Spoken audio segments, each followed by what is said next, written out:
Je vous entends très bien. D'accord. Est-ce que vous entendez aussi notre oratrice de ce jour? Oui, de mon côté, ça va. D'accord. OK. OK, très bien. Alors, juste une petite présentation de notre oratrice de ce jour.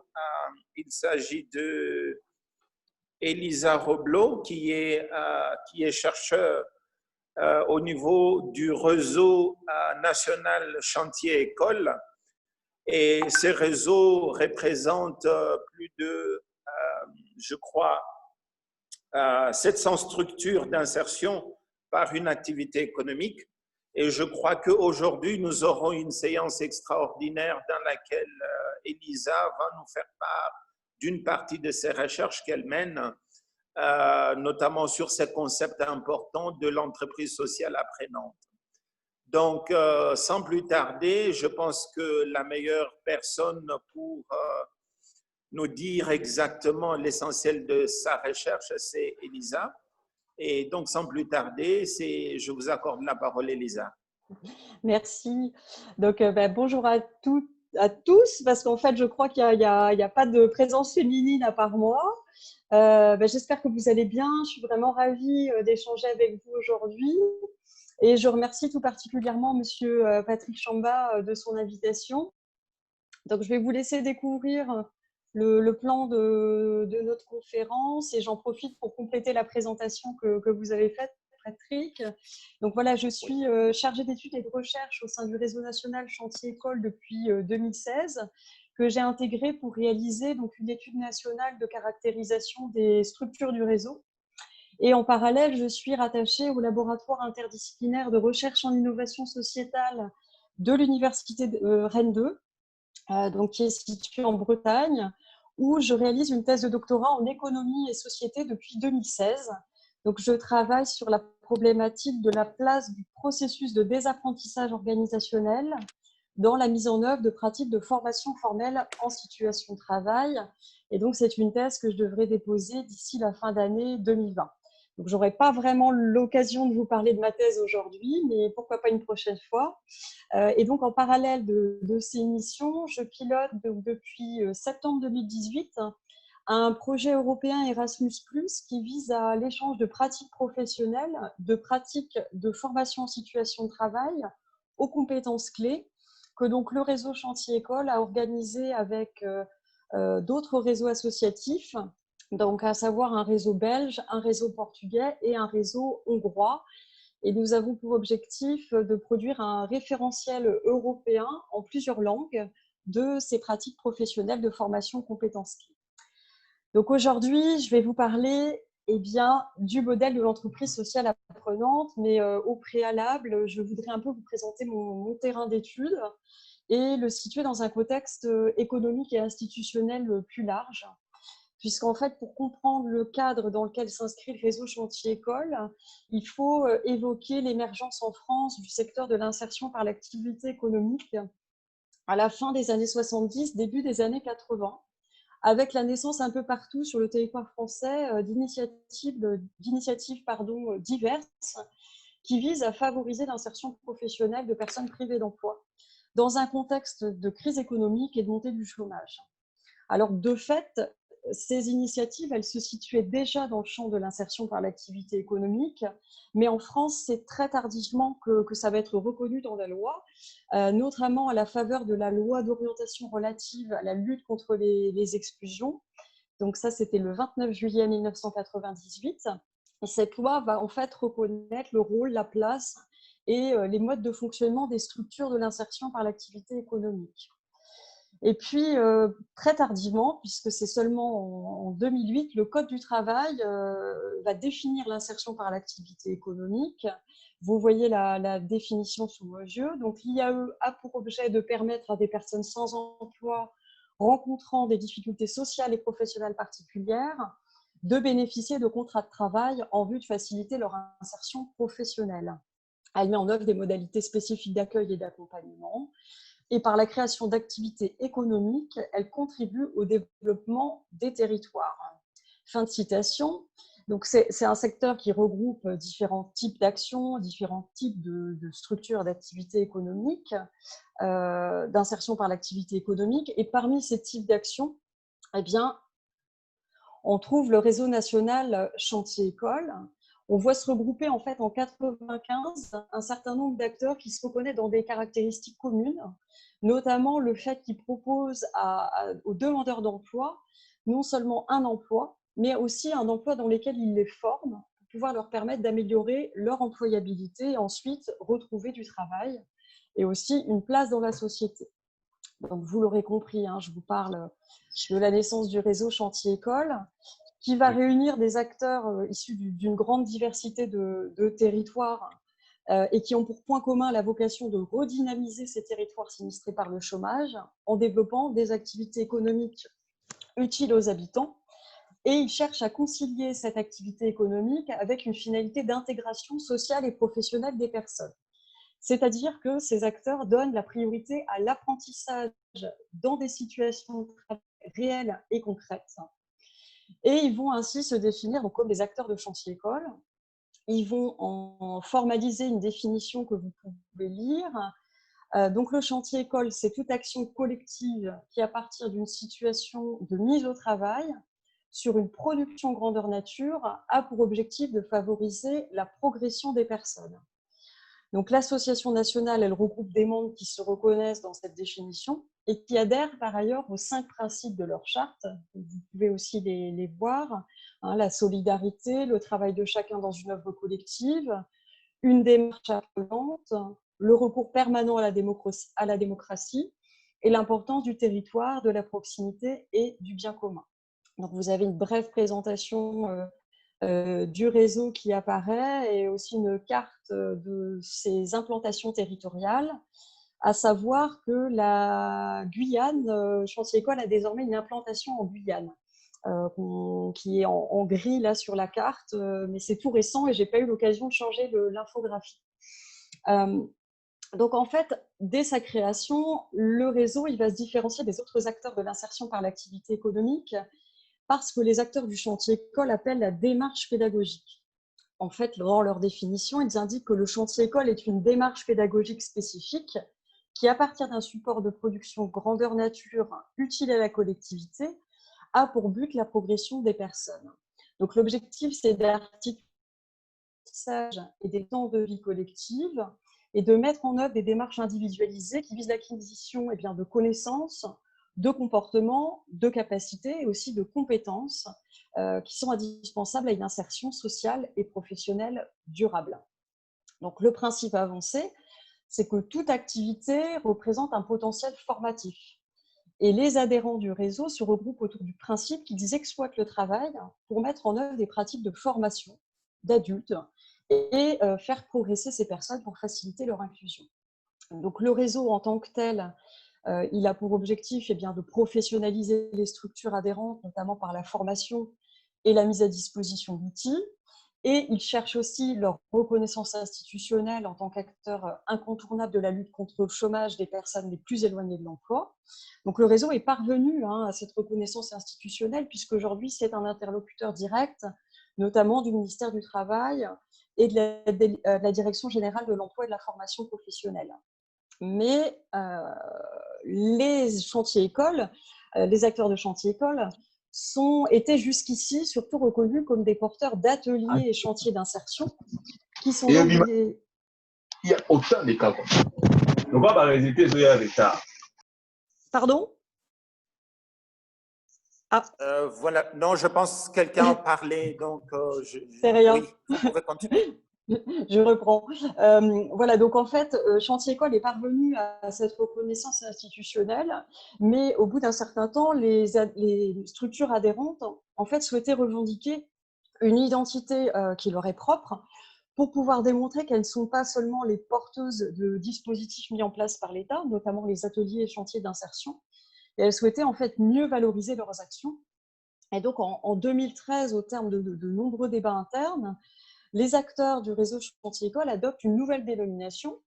Donc, c'est celle d'entreprise sociale apprenante, mais ils ont encore besoin de définir ce que sont ces entreprises sociales apprenantes, de dégager leurs caractéristiques particulières, d'en dégager la substance pour pouvoir faire émerger un véritable nouveau modèle d'entreprise qui soit reconnu et réaffirmer leur légitimité dans la résolution des problématiques d'emploi, de formation, d'exclusion.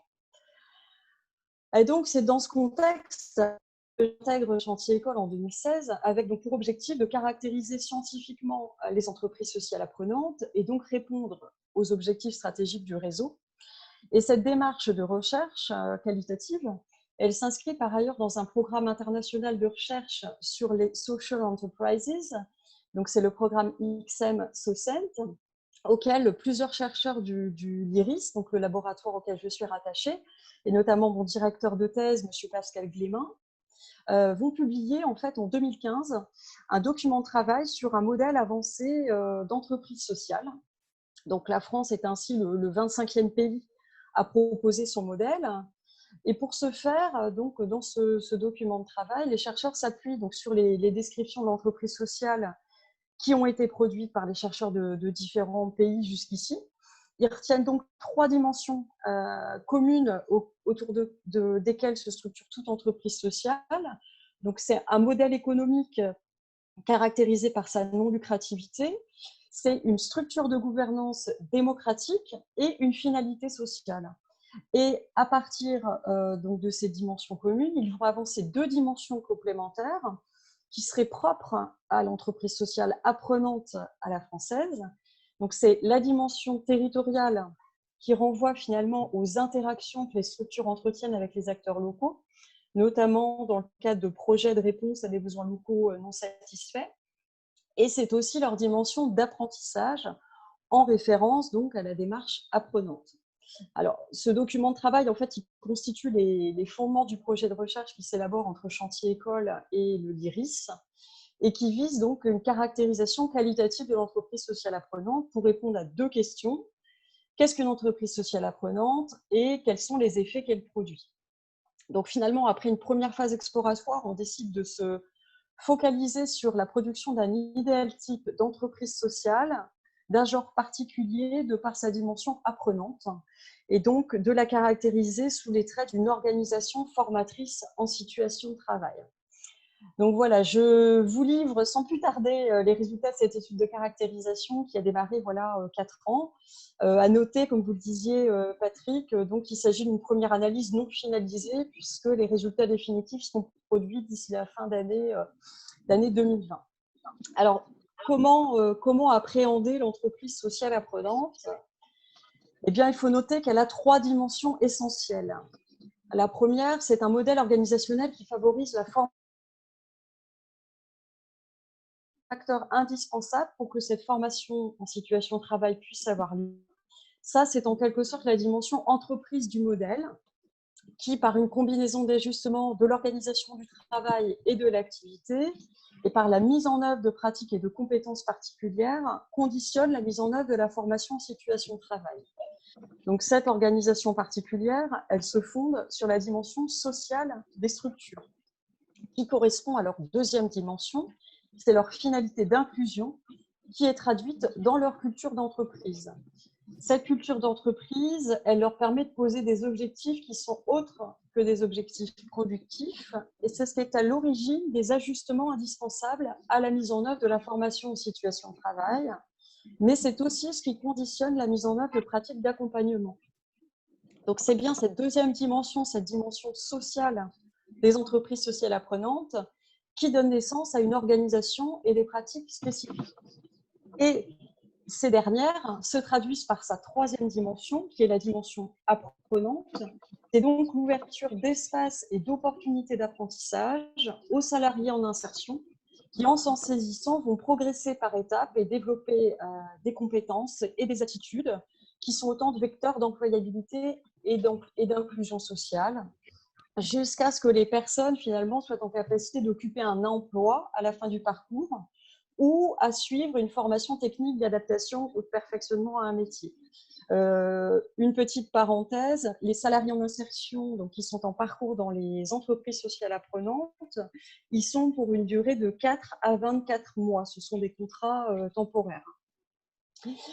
Donc, comment est-ce que ça s'organise et qu'est-ce qu'on observe au sein de ces organisations? Eh bien, systématiquement, excusez-moi, diapo 9, c'est bon. Excusez-moi. Donc, dans les limites des organisations étudiées, ce qu'on peut observer pour la dimension sociale, donc ce sont bien des valeurs et des buts partagés par l'ensemble des professionnels de la structure qui favorisent la création d'ajustements de l'organisation du travail et de l'activité. Donc, leur but, c'est de faire progresser les personnes, de les doter de ressources individuelles nécessaires pour être ensuite autonomes dans leur personnel et être en capacité d'occuper un emploi dans une autre entreprise ensuite. Donc, c'est bien en raison de cette volonté d'émancipation des personnes que l'entreprise sociale apprenante se dote d'une organisation du travail appropriée et transforme le déroulement de l'activité pour servir ses objectifs. Alors, on peut se demander quels sont ces ajustements. Eh bien, très concrètement, il s'agit d'horaires de travail qui sont aménagés, c'est-à-dire qu'ils sont moindres que dans un contrat de travail à temps plein. Un salarié en insertion réalise généralement 26 heures de travail par semaine. C'est aussi une diminution des exigences des résultats productifs attendus des salariés en insertion. C'est aussi l'instauration du droit permanent à l'erreur et l'autonomisation progressive de la personne par un droit à l'essai sans crainte de la sanction. Et c'est aussi le fait d'adapter la prescription des tâches professionnelles aux capacités et aux aptitudes individuelles de chaque salarié en insertion. En effet, en entreprise sociale apprenante, on considère bien les salariés comme des apprenants. On sait qu'ils rencontrent des problèmes de santé physique ou psychologique. Donc, les attentes de la structure sont adaptées à ce que chacun est en mesure d'accomplir. Par ailleurs, il y a des temps de travail rémunérés, considérés donc comme des temps de travail, mais qui sont consacrés à autre chose qu'à la production. Ça peut être des temps d'accompagnement, des temps de formation, des rendez-vous médicaux ou bien la réalisation de tâches personnelles administratives. Alors, évidemment, tous ces ajustements d'adaptation aux salariés en insertion, ça nécessite une organisation particulière qui puisse répondre à ces contraintes. Et donc, ça requiert une souplesse, une agilité dans la planification de l'activité de production et aussi une capacité forte des professionnels à rebondir aux aléas qui sont liés à la gestion de ces ressources humaines particulières. Et donc, on peut entendre tous ces ajustements sous une méta-catégorie de temporalité, puisque bien sûr, tout ça requiert des ajustements temporels et prend du temps. Donc, en fait, ces ajustements, ils vont créer un contexte qui est favorable à la mise en œuvre de pratiques et de compétences par les professionnels de l'insertion qui sont adaptés à la finalité inclusive des entreprises sociales apprenantes. C'est le deuxième volet de la caractérisation. Donc, je vais détailler ces pratiques et compétences en deux volets. On a d'une part des pratiques de formation situation de travail et d'autre part des pratiques d'accompagnement, même si il faut bien noter que ces deux catégories, elles sont interreliées. Donc, concernant la formation en situation de travail, c'est principalement le rôle des encadrants sur le lieu d'exécution de la production. En fait, ils vont instrumenter l'activité productive pour en accroître le caractère formatif. Alors, comment font-ils ? Eh bien, déjà, ils vont mettre en œuvre un certain nombre de routines pédagogiques, des activités systématiques qui leur permettent de diffuser des savoirs. C'est la transmission de connaissances sur l'activité de travail et ses objectifs, l'explication du déroulement des tâches, l'explication du fonctionnement d'un chantier, ou encore la formation par la démonstration en montrant les techniques. Et puis, pour transformer les situations de travail en situations formatives, l'encadrant se fait le médiateur entre le travail, porteur d'objets d'apprentissage, et le salarié en insertion qui est ainsi mis en position d'apprenant. Alors, comment ? Ça passe par une analyse de son activité. L'encadrant analyse son activité et l'instrument pour développer des stratégies de formation qui lui permettent de mettre en visibilité et de favoriser l'appropriation d'objets d'apprentissage. Alors, comment fait-il ? Eh bien, il va s'atteler à révéler des situations professionnelles, révéler des situations de problèmes pour pouvoir susciter en fait, chez l'apprenant des opérations mentales. C'est-à-dire qu'il ne dicte pas ce qu'il faut faire, il va plutôt poser des questions pour amener le salarié à réfléchir et à identifier par lui-même des solutions. Il va aussi créer des espaces d'essais-erreurs qui vont permettre aux personnes de mettre en œuvre la consigne et d'imiter l'encadrant sans craindre une sanction. Et il va aussi encourager le travail en équipe systématiquement, ce qui va permettre de favoriser l'apprentissage par les pairs, PIRS, notamment par l'observation. Et il le fait en plaçant systématiquement des salariés en insertion débutants en binôme avec des salariés en insertion plus expérimentés. On a aussi chez l'encadrant une posture particulière qui va constituer un facteur d'apprentissage des attitudes professionnelles par le mimétisme. L'encadrant, il va être sous le regard des salariés en insertion et il va jouer en quelque sorte le rôle d'un modèle et ainsi provoquer une forme de socialisation secondaire chez les salariés en insertion. Et donc enfin, on peut dire que ces facteurs d'apprentissage, ils sont complétés par la mise en œuvre d'évaluations et d'auto-évaluations très régulières, ce qui permet de susciter chez les salariés apprenants la réflexivité sur leur travail, mais aussi sur leur comportement, ce qui entraîne une prise de conscience des apprentissages et aussi des espaces de progression qu'il leur reste à exploiter. Donc, ces facteurs d'apprentissage et ces pratiques de formation en situation de travail, elles sont soutenues par un suivi régulier qui se réalise en coordination avec des professionnels de l'accompagnement et ça permet d'inscrire la formation dans des objectifs adaptés à chaque personne et réajustés lors d'entretiens en fonction des progrès constatés et des marges de progression individuelles qui peuvent encore être explorées. Donc là, je parle de suivi régulier et formalisé des salariés en insertion. Ça me permet d'aborder la question de l'accompagnement qui constitue la deuxième catégorie des pratiques et compétences professionnelles observées dans les entreprises sociales apprenantes et qui sont vectrices d'inclusion. Donc l'accompagnement, en fait, on l'aborde souvent alors que l'étude nationale démontre qu'on devrait plutôt le définir comme pluriel. En fait, il s'agit d'un dispositif global d'accompagnement qui permet de déployer différentes modalités des salariés en insertion qui vont se conjuguer en opérant dans 5 domaines. Donc, c'est un accompagnement à la vie personnelle de la personne, à la construction d'un projet professionnel, à la formation, un accompagnement dans le travail et enfin un accompagnement vers l'emploi. Donc, je vais essayer de vous décrire un peu plus en détail maintenant comment se réalise l'accompagnement dans chacun de ces domaines. Notez bien qu'ils sont tous systématiquement traités à la faveur d'entretiens individuels avec chaque salarié en insertion. Tous les domaines sont abordés. Donc, l'accompagnement à la vie professionnelle il consiste à déclencher un travail biographique de l'accompagné relatif à ses conditions de vie, matérielles, budgétaires, familiales ou relatives à son état de santé.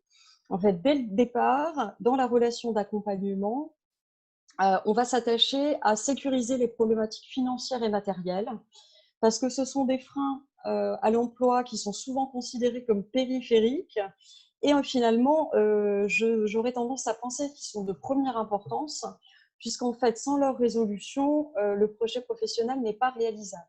On va aussi aborder les problématiques familiales ou de santé pour identifier tous les obstacles ou les contraintes qu'elles peuvent exercer sur l'accès à l'emploi et l'exercice d'une activité professionnelle de façon durable. Donc, on identifie des solutions avec la personne pour pouvoir résoudre ces problématiques.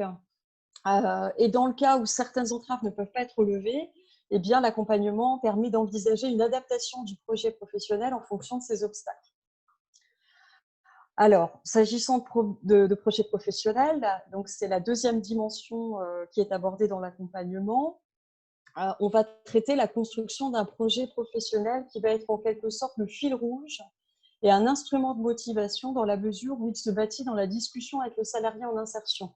Le professionnel de l'accompagnement va cerner les attentes et les capacités de la personne pour ensuite les confronter à la réalité du marché du travail et aux conditions d'accès à l'emploi, notamment en termes de nature, de durée de formation, d'accessibilité sur le territoire où vit la personne.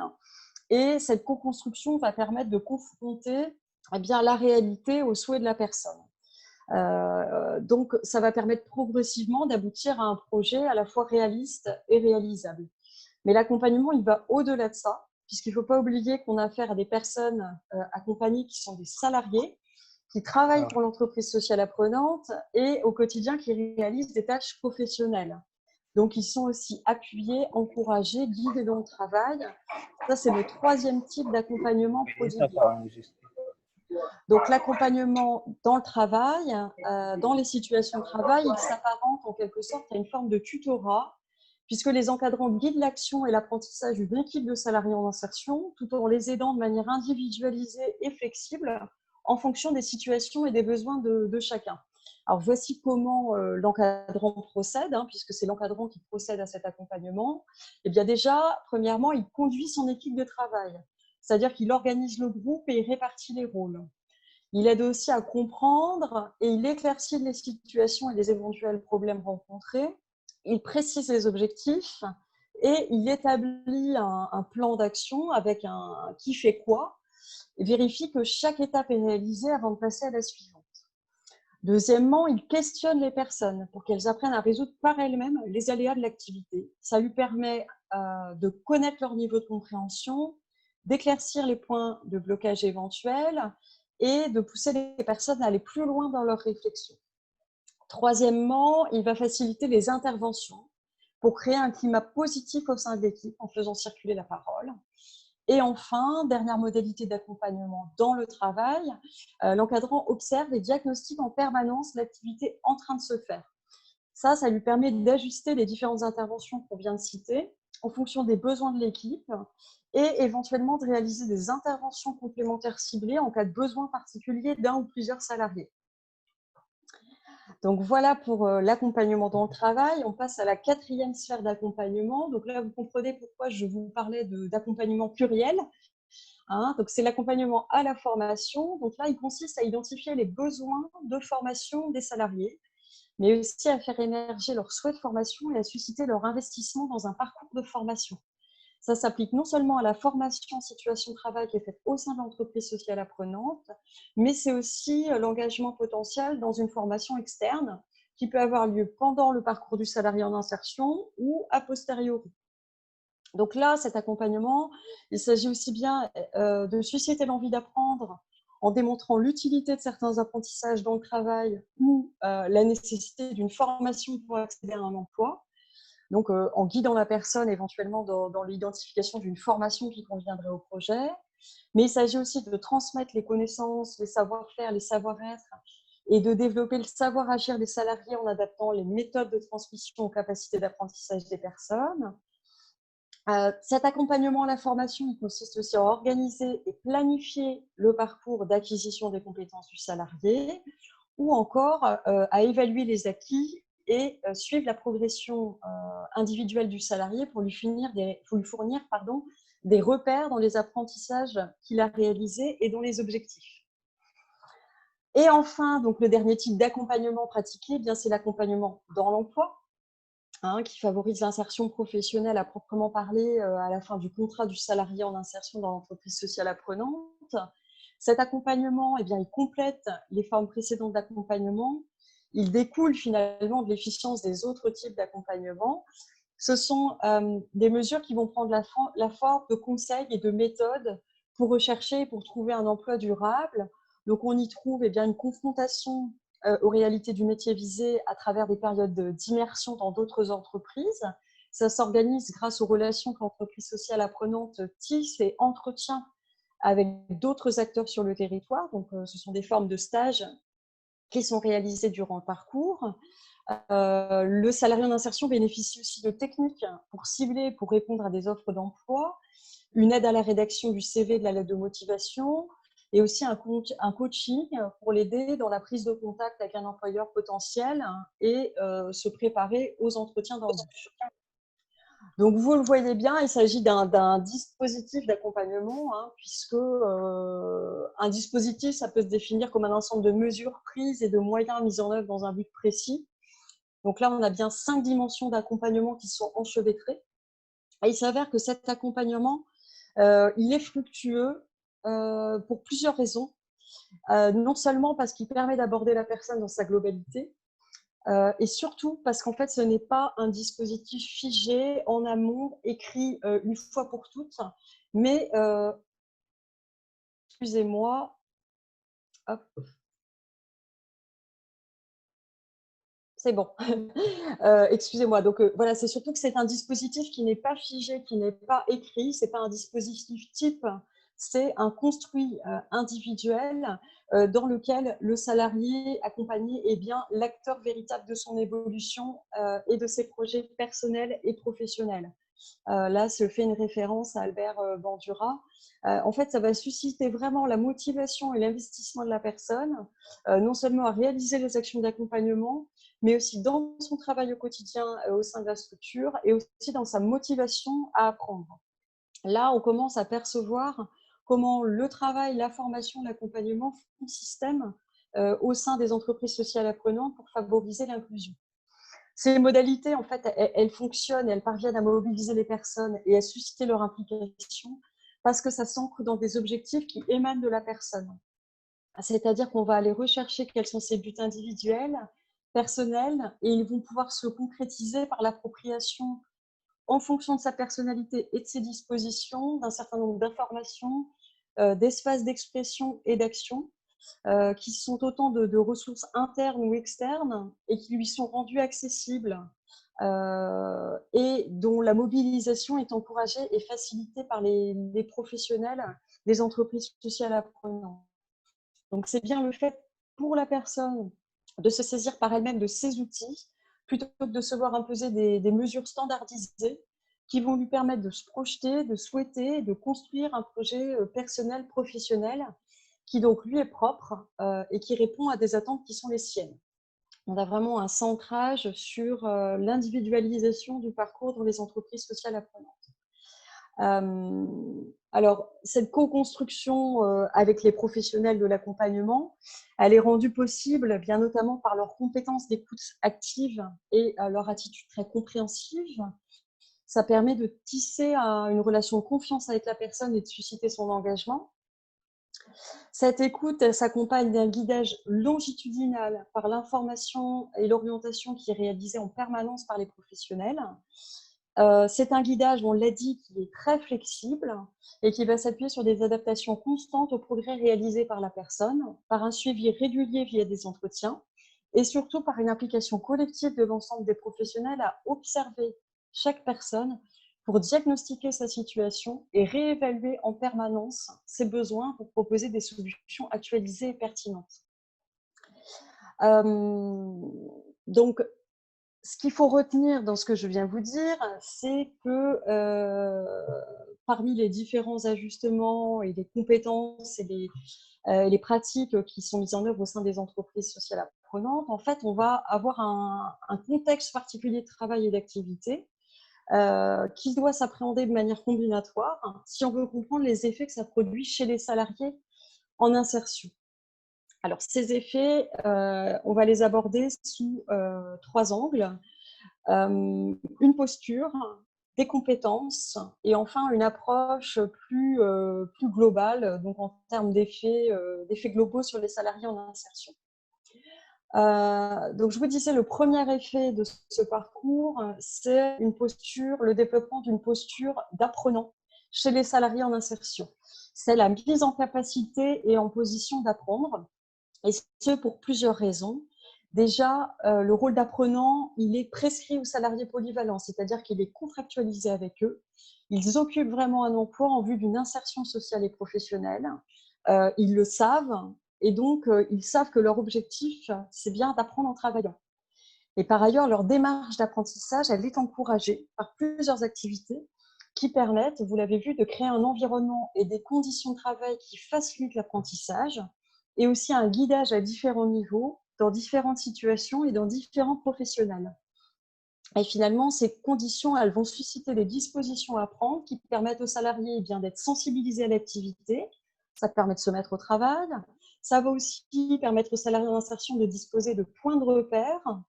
Ça va lui permettre de bénéficier d'une structuration progressive de ses activités et des étapes de son projet, ce qui va en faciliter la compréhension.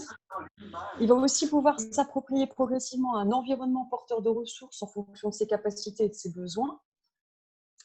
Il va acquérir des compétences qui sont transférables d'une situation à une autre au sein d'entreprises sociales apprenantes et il va pouvoir s'auto-évaluer ce qui va le mettre en situation de regard critique sur ses réalisations et va l'aider à améliorer ses résultats. Donc là, on est chez Mérieux en 2017. Le deuxième effet chez les salariés en insertion, c'est le développement de compétences. Donc, on peut difficilement les lister là de manière exhaustive parce que ça nous prendrait beaucoup de temps, mais je peux néanmoins vous donner les différentes catégories de compétences qui sont développées lors du parcours. La première catégorie, eh bien, ce sont les compétences techniques qui sont acquises en situation de travail et les compétences clés, donc les 8 compétences fondamentale pour chaque personne vivant dans une société basée sur la connaissance. Ça, c'est la définition qu'on a donnée la Commission européenne en 2006. Donc, parmi ces compétences clés, on a bien évidemment la compétence d'apprendre à apprendre, hein, donc, que l'on vient d'aborder, qui peut se définir comme l'aptitude à gérer efficacement soi-même son apprentissage de manière individuelle et en groupe. Et puis, on va y ajouter, donc, au total, les compétences clés, ce sont 8 compétences. Donc, on ajoute la communication hein, dans la langue maternelle ou dans votre langue, les mathématiques et les sciences, la compétence numérique, les compétences sociales et civiques, l'esprit d'initiative et d'entreprise, et aussi la sensibilité et l'expression culturelle. Le second niveau de compétences développé par les salariés en insertion, il est beaucoup plus tacite. C'est un mécanisme d'activation de compétences préexistantes qui étaient en veille, faute de disposer d'environnement où s'exercer. Hein, les salariés en insertion disposent de compétences hein, quand ils entrent en parcours, mais faute de travail, finalement, les compétences ne sont pas mobilisées. Et donc, c'est la mise en emploi, la mise en situation de travail qui va permettre de les réactiver, de les actualiser. On peut rappeler hein, que finalement, la compétence, c'est bien une rencontre entre des dispositions et un environnement où elles peuvent s'exercer. Hein. Vygotsky, en 1997, nous dit que la compétence, c'est la mobilisation dans l'action d'un certain nombre de savoirs combinés de façon spécifique. Et donc, il existe un troisième niveau de compétence qui est celui des compétences indispensables à l'employabilité. Pourtant, ces compétences-là, elles sont souvent passées sous silence. Ce sont les compétences sociales que le chercheur canadien Henri Bourdreau décrit plus largement en tant qu'attitude professionnelle. Elles sont en fait développées dans l'ensemble des situations professionnelles, y compris en dehors de l'activité productive, hein, dans l'entreprise sociale apprenante. Et elles constituent des compétences qui sont hautement transversales au métier et au secteur. En fait, durant le parcours en entreprise sociale apprenante, les salariés vont se doter d'un véritable répertoire de savoir-être comportementaux qui sont transposables à tout type de contexte professionnel et qui déterminent, et là je vous donne la définition que donne Henri Bourdreau des attitudes professionnelles, qu'elle détermine le sentiment qu'inspire une personne aux autres à partir des traits de son identité professionnelle, sur la sécurité de ses pratiques de travail, sur l'assurance du contrôle de ses tâches, et sur l'espérance ferme du résultat attendu de son travail. Donc, parmi ces attitudes professionnelles, on peut citer l'acceptation de la critique, l'assiduité, l'autonomie, l'esprit d'équipe, l'hygiène corporelle et la tenue professionnelle, l'intégrité professionnelle, la maîtrise de soi, la protection et l'adoption d'un comportement sécuritaire pour soi et les autres, la persévérance, le respect de l'outillage, des horaires, du lieu de travail et d'autrui, l'expression orale, savoir utiliser la parole en utilisant le style et le ton adapté aux circonstances et à l'interlocuteur. Alors, ce ne sont que des exemples, hein, je vous invite vivement à consulter le blog d'Henri Bourdreau. Ce que je voulais souligner ici, c'est que ces attitudes professionnelles sont primordiales parce qu'elles permettent aux personnes de démontrer leur fiabilité et de tisser un lien de confiance durable avec un employeur.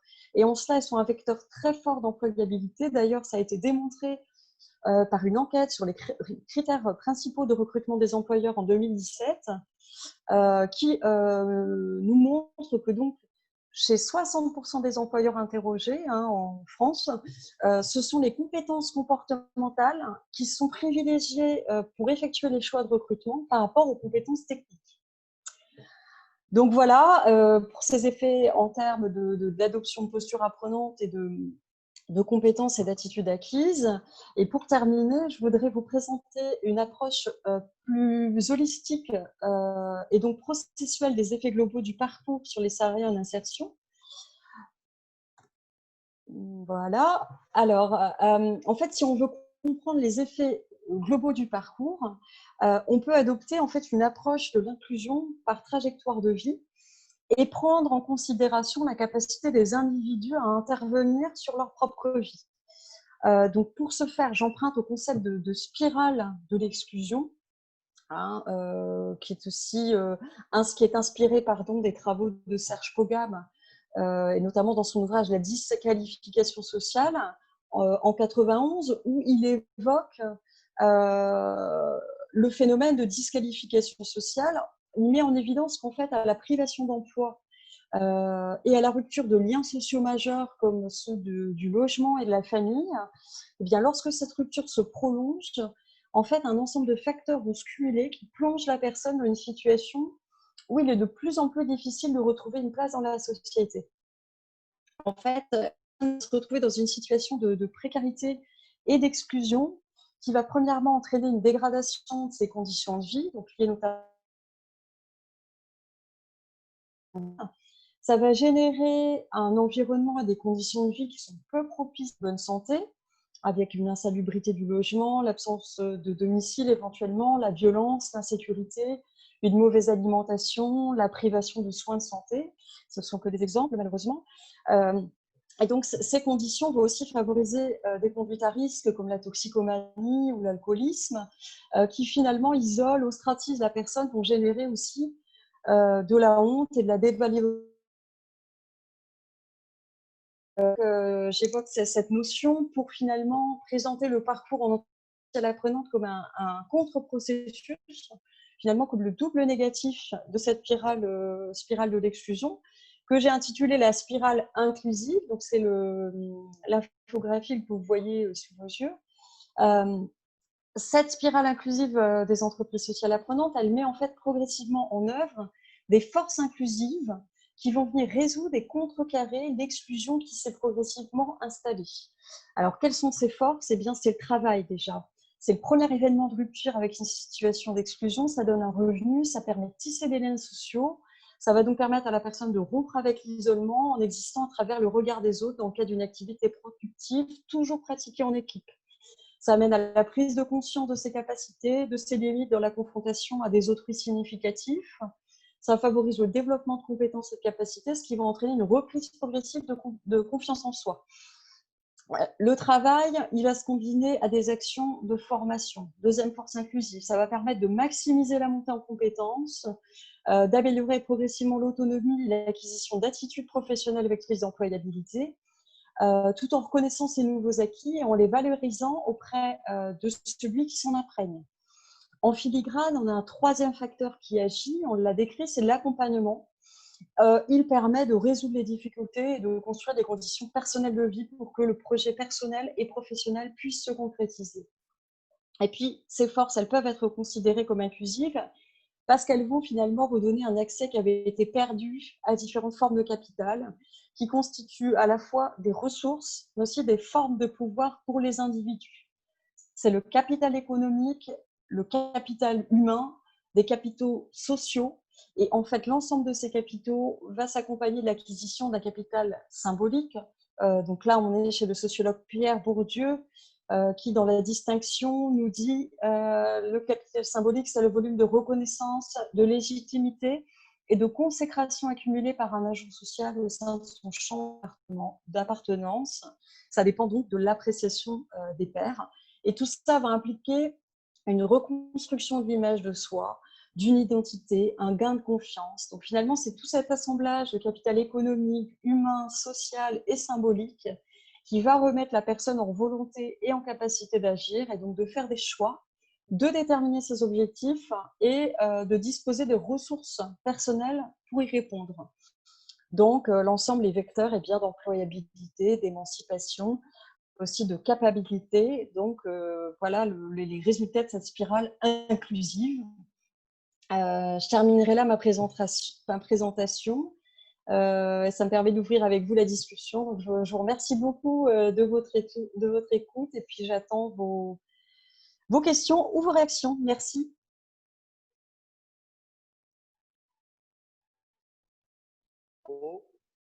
Voilà. juste dire merci beaucoup, Elisa, pour cette brillante présentation. Il y a beaucoup d'éléments très Oui, intéressants que je trouve dans cette analyse et sur lesquels je veux revenir, notamment en revenant sur cette question de… OK. Je peux prier les autres. Vous pouvez d'abord fermer le micro et de telle sorte qu'on n'ait pas assez de bruit dans la présentation. Et je veux demander à celui qui veut poser une question qu'il soulève juste sa main. Il peut faire signe, hein, il soulève sa main. Et comme ça, je peux savoir qui a besoin de la parole et puis je peux accorder la parole pour que nous puissions parler de manière assez ordonnée. Alors, s'il vous plaît, si vous pouvez juste fermer vos micros et puis une fois que vous soulevez la main, je peux vous accorder la parole pour poser vos questions. Alors, je disais notamment à Elisa qu'il y a des éléments assez intéressants dans cette présentation. Parmi ces éléments, moi, j'ai noté par exemple, en commençant par cette spirale hein, que vous veniez à peine de présenter, la spirale inclusive des entreprises sociales apprenantes. Je trouve cette idée assez intéressante, notamment dans un contexte comme celui, je dirais, de l'Afrique, où on sait voir qu'il y a une bonne partie de la population qui est totalement exclue, je veux dire, notamment d'une certaine sécurité sociale, et cela engendre de la violence ou de la délinquance. Et ici, finalement, cette idée de l'inclusion, de la spirale de l'inclusion, elle me semble assez importante. C'est une piste que l'on peut explorer. Alors, jusque-là, je vois qu'il n'y a encore personne qui a posé la question ou qui pose des questions. Personne n'a soulevé la main, je veux dire. Alors, comme je vois qu'il n'y a encore personne, moi, je voulais revenir juste sur une question en attendant que le public revienne aussi pour poser des questions. Alors, ma première question concerne notamment, je vais dire, le réseau chantier-école. Je voulais bien savoir quel est le statut de ces réseaux chantier-école. Comment est-ce qu'il est financé? Parce que finalement, le travailleur qui y entre, ils ont un statut de travailleur en insertion et ils sont là pour une période, si j'ai bien compris, c'est entre 4 à 24 mois. Et donc, ce sont des salariés comme tels. Et ils sont en train de travailler, mais l'entreprise sociale apprenante, elle permet une certaine pédagogie, un accompagnement pédagogique pour que ces gens apprennent, qu'ils aient de la compétence et de cette compétence qu'ils soient capables notamment d'acquérir la compétence et être employable sur le marché. Je trouve ça assez intéressant. Alors, quel est le statut de ces entreprises sociales apprenantes? Ça, c'est la première question. Et la deuxième question, finalement, est-ce que dans ces entreprises, on est orienté vers le marché, c'est-à-dire il y a une production qu'on est en train de faire qui permet à ce que l'entreprise vende des produits ou des services sur le marché, ou finalement, l'entreprise sociale apprenante a simplement le statut d'une formation d'enseignement, mais beaucoup plus orientée vers la pratique. Et voilà, donc je me limite à ces deux questions pour laisser aussi l'opportunité aux autres de poser leurs questions. Oui, c'est des questions, oui, oui, c'est vrai que j'en ai pas parlé. Alors, effectivement, alors pour parler, je vais y aller décrescendo, je vais parler du réseau déjà. Donc, le réseau, il a une forme associative.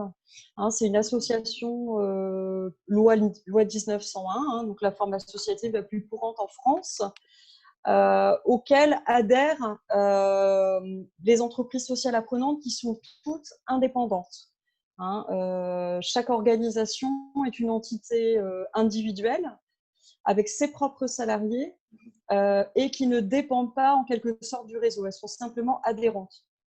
Il faut en fait considérer les entreprises sociales apprenantes comme des initiatives entrepreneuriales individuelles qui naissent donc là où il y a des besoins territoriaux, et elles ont effectivement une orientation marché, puisque le principe, un des principes justement forts qui regroupe les adhérents, c'est de ne pas être dans une logique occupationnelle, mais bien de mettre les personnes à travailler sur des activités réelles.